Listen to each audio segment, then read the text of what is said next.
ក្រនតែបើក្បាលវីដេអូមកក៏ស្រកទឹកមាត់ដែរបងប្អូនទាំងអស់គ្នាមិនបាច់ចាំដល់ហូបទេនិយាយមែនមិនបាច់ចាំដល់ពេលហូបទេបើឃើញត្រីអីធំយ៉ាងហ្នឹងបងប្អូនត្រីមួយគោនេះ1គីឡូជាងបងប្អូន1គីឡូ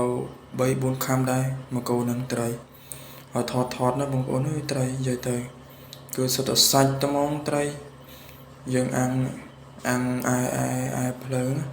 យើងអាំងអត់បខំភ្លើងទេហើយរយៈពេលខ្ញុំអាំងត្រីនេះគឺរយៈពេល1ម៉ោងតែម្ដងបងប្អូនមិនមែនអាំងកន្លះម៉ោងមិនមែនអាំង10នាទីទេហើយអ្នកមើលហ្នឹងប្រយ័ត្នតែស្រក់ទឹកមាត់ឃើញត្រីត្នងបែបនេះ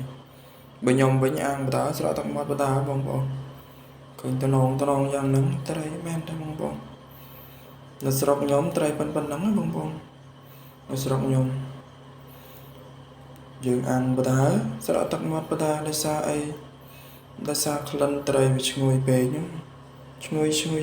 ចង់ពេលខ្លាំងចង់កាន់ទឹកស្លាច់មកអង្គុយចត់ប្រយទៅពេលឆ្អិនមហាសែនតំណងបងប្អូនណាតំណងដល់ក៏ហើយ